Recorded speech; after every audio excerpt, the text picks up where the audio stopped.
Longitudinal magnification. Longitudinal magnification क्या होता है? अभी तक हम देखो ये पढ़ते थे, इस तरीके से हमारी कुछ ऑब्जेक्ट होती थी, वो उसकी छोटी सी इमेज बनती थी, या फिर इस तरीके से ऑब्जेक्ट होती थी, उसकी काफ़ी बड़ी यहाँ पर इमेज बनती थी। ये होता था हमारा ट्रांसवर्स मैग्निफिकेशन। इस बार हमारी ऑब्जेक्ट इस तरीके से लेटी हुई है, तो इसकी भी कुछ इमेज बनेगी। और कैसे बनाएंगे इमेज? तो देखो हमारे पास मान लो यहाँ पर एक पॉइंट है ए हम मार्क कर देते हैं, इसको मार्क कर देते हैं बी। हमारे पास जो मिरर है, लेंस नहीं है अभी, मिरर की फोकल लेंथ है 20 सेंटीमीटर और कॉनकेव मिरर है 60 सेंटीमीटर पे हमारी पॉइंट बी है। तो हमें पता है काफ़ी कॉमन हमारा केस है, जब फोकल लेंथ 20 सेंटीमीटर होती है, 60 सेंटीमीटर पे ऑब्जेक्ट होती है, तो इमेज बनती है 30 सेंटीमीटर पे। यहाँ पे कहीं पे इमेज बनने वाली होगी इस पॉइंट पर। तो ये इमेज किस पॉइंट की है? ये हमारे बी की यहाँ पर इमेज बनी है, उसको मैं लिख दूंगा बी डैश। अब हमारा ए पॉइंट की इमेज देखो कहाँ पे बनेगी। ए पॉइंट का डिस्टेंस यहाँ से हो गया है पोल से, हमारी यू की वैल्यू उसको लिख सकते हैं, u is equal to -90 centimetre. हम फॉर ए की बात कर रहे हैं, है ना। तो ए के लिए वी की वैल्यू क्या हो जाती है हमारे U F upon you minus F. You की वैल्यू कितनी है? -90। एफ की वैल्यू है -20 डिवाइडेड बाई -90 -20। तो यहाँ पर एक ज़ीरो से ज़ीरो कैंसिल हो गया और हमारे पास वैल्यू आ जाएगी इस तरीके से। ऊपर वाला आ जाएगा 90 इंटू 2, नीचे आ जाएगा हमारे पास -9 + 2 यानी -7। इसकी वैल्यू आप कैलकुलेट करोगे तो आ जाती है -180 डिवाइडेड बाय 7, अप्रॉक्सीमेटली 25.7 सेंटीमीटर, वो भी माइनस में। हमारी वैल्यू आ गई -25.7 सेंटीमीटर। देखो ये वाला डिस्टेंस था यहाँ से यहाँ तक का 30, तो -25 ये 20 है, तो -25 यहाँ कहीं पे आ जाएगा इस तरीके से। तो ये हमारा पॉइंट आ जाता है, मान लो ए डैश। हमारा एरो कहाँ से था? ए से लेकर बी तक। तो हमारी इमेज भी बनेगी ए डैश से लेकर बी डैश तक कुछ इस तरीके से। तो हमारी काफ़ी लंबी ऑब्जेक्ट थी, इमेज देखो कितनी सी बनी है उसकी, है ना। और इसका उल्टा भी ट्रू है, अगर ये हमारी ऑब्जेक्ट होती तो उसकी इमेज देखो यहाँ पर बनती। तो हमारे पास मैग्निफिकेशन यहाँ पर भी होता है, इसी को बोला जाता है लॉन्गिट्यूडनल मैग्निफिकेशन। इसको हम डिफाइन कर सकते हैं, longitudinal magnification is equal to length of image divided by length of object.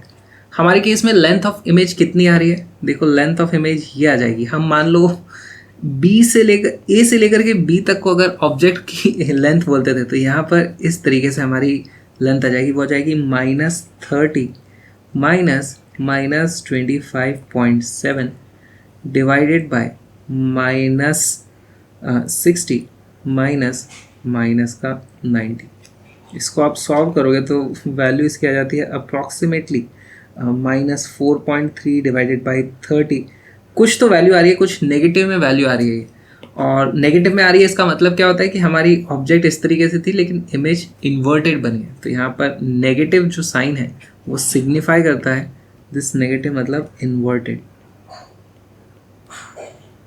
बिल्कुल हमारे ट्रांसवर्स मैग्निफिकेशन की तरह ही यहाँ पर हमें नेगेटिव का मतलब समझ में आता है। इसके कुछ इंटरेस्टिंग क्वेश्चंस करते हैं। इसके ऐसे ज़्यादा न्यूमेरिकल्स तो नहीं बनते, लेकिन बहुत ही इंटरेस्टिंग फिजिकल फिनोमेना होते हैं। जैसे एक एनसीईआरटी का एक क्वेश्चन है कि हमारे पास मान लो यहाँ पर हमने इस तरीके से एक मोबाइल रख दिया, तो इसकी इमेज किस तरीके से बनेगी? देखो यहाँ पर से जब भी रेज इस तरीके से निकलेंगी पैरेलल, तो वो हमेशा फोकस से पास होने वाली है। तो हमारी जो भी इमेज बनेगी इस अपर मोस्ट पॉइंट की, वो इस तरीके से कहीं बनेगी। अच्छा, जो भी ऑब्जेक्ट की रेज यहाँ से ऐसे जाएंगी वो तो फिर से रिट्रेस करने वाली है, तो वो यहाँ पे कहीं बनेगी। ऑलराइट, जो पॉइंट फोकस के पास होता है उसकी इमेज फोकस से दूर इनफाइनाइट के पास बनेगी, और जो पॉइंट सी के पास होगा उसकी इमेज सी के पास बनेगी। तो हमारे पास जो इमेज एक्चुअली इसकी बनने वाली है, देखो वो कुछ इस तरीके से बनती है।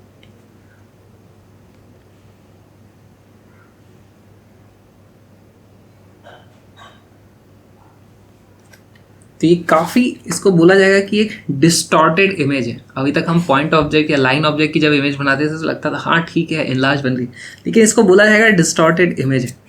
इससे भी ज़्यादा इंटरेस्टिंग चीज़ होती है। अभी तो क्या था, हमारे ही सी और एफ के बीच में रखी हुई थी ऑब्जेक्ट को आप थोड़ा सा इस तरफ मूव कर दो कि आधा वो सी के इस तरफ है, आधा सी के इस तरफ है।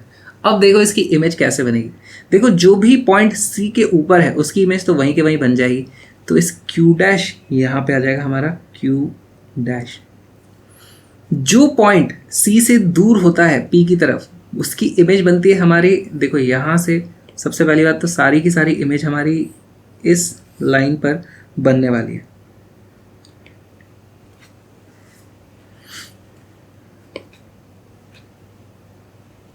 हमारी इमेज कुछ इस तरीके से बनेगी। आर ये वाले पॉइंट की इमेज आप देखोगे यहाँ पर इस तरीके से बनती है। तो ये वाला पॉइंट हो जाता है हमारा आर डैश।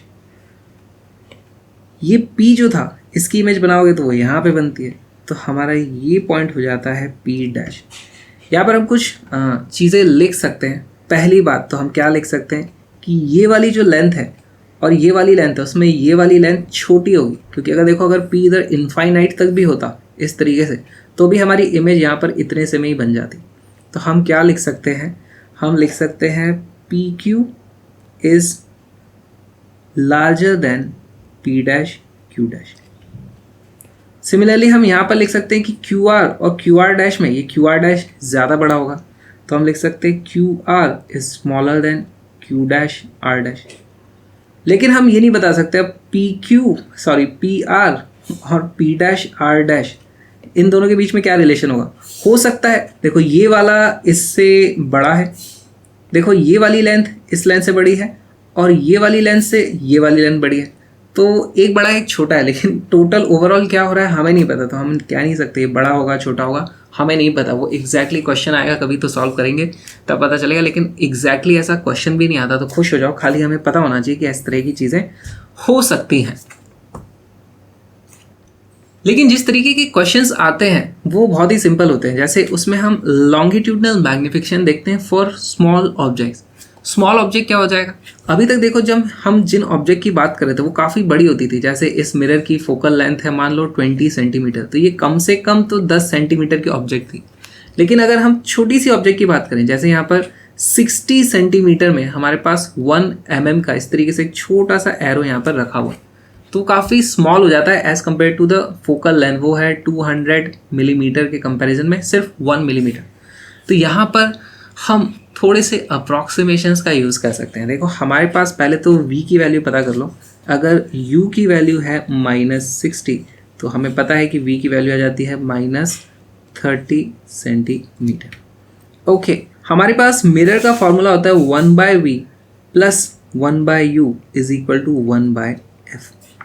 यहाँ पर हमें इसको डिफ्रेंशिएट कर देना है, थोड़ा सा इसको डिफ्रेंशिएट करते हैं तो ये हमारे पास वैल्यू आएगी -1/v² into dv plus -1/u² into du is equal to 0, क्योंकि फोकस की वैल्यू तो कांस्टेंट होती है। ये dv क्या चीज़ बोल सकते हैं हम, ये होता है चेंज इन इमेज। अगर हम यहाँ पर ऑब्जेक्ट को थोड़ा सा मूव करें जो हमारा du है तो उसके कारण dv कितना चेंज आता है वो चीज़ हम यहाँ पर पता कर सकते हैं। तो हमें जो लॉन्गिट्यूडनल मैग्निफिकेशन बोलना है वो है इमेज और ऑब्जेक्ट के बीच में जो रिलेशन हो जाएगा। हमें पता करना है कि dv/du की वैल्यू क्या आती है। तो इस इक्वेशन से dv/du की वैल्यू आ जाती है -v²/u² टाइम्स, बस यही आ जाता है। तो यहाँ पर आप लिख सकते हो -v²/u²। ये है हमारा फॉर्मूला। अब हमसे पूछा गया है कि अगर हमारी ऑब्जेक्ट जो 1 मिलीमीटर की है तो हमारी इमेज की लेंथ कितनी आने वाली है। तो हमें ये चीज़ पता है, ऑब्जेक्ट हमें बता दिया है डी की वैल्यू कितनी है, तो हम डी बड़ी आसानी से पता कर सकते हैं। देखो डी की वैल्यू क्या आ जाएगी, D is equal to -v²। की वैल्यू है 30 का स्क्वायर और u² की वैल्यू है 60 का स्क्वायर और du की वैल्यू है 1 मिलीमीटर। तो हमारे पास आंसर आ जाता है 0.25 मिलीमीटर हमारे dv की वैल्यू आ जाती है। और ये माइनस आएगा यहाँ पर। माइनस क्यों आ रहा है यहाँ पर, क्योंकि हमारी इमेज इन्वर्टेड बनेगी। यहाँ पर ये इस तरीके से, वहाँ पर इस तरीके से इन्वर्टेड इमेज आने वाली है। मेरे साथ फिजिक्स लाइव पढ़ोगे तो आ जाओ बॉम्ब फिजिक्स पर। सारी की सारी लाइव क्लासेस मेरी एब्सोल्युटली फ्री हैं, जो कि होती हैं अनअकैडमी लर्निंग ऐप पे, जो इंडिया का बेस्ट प्लेटफॉर्म है किसी भी कॉम्पिटेटिव एग्जाम की तैयारी करने के लिए। IIT JEE NEET CBSE foundation, आपका कोई भी गोल हो सकता है। हर तरह के गोल के लिए वहाँ पर हर महीने नए नए कोर्सेज और बैचेस लॉन्च होते रहते हैं। डेली लाइव क्लासेस होती हैं और आप इंडिया के टॉप एजुकेटर से पढ़ते हो, उनके साथ लाइव इंटरेक्ट करके अपने डाउट्स पूछ सकते हो। तो आज ही अनअकैडमी लर्निंग ऐप को डाउनलोड करो और मेरा कोड यूज़ करो विक्रांत अपने प्लस या आइकॉनिक सब्सक्रिप्शन के लिए।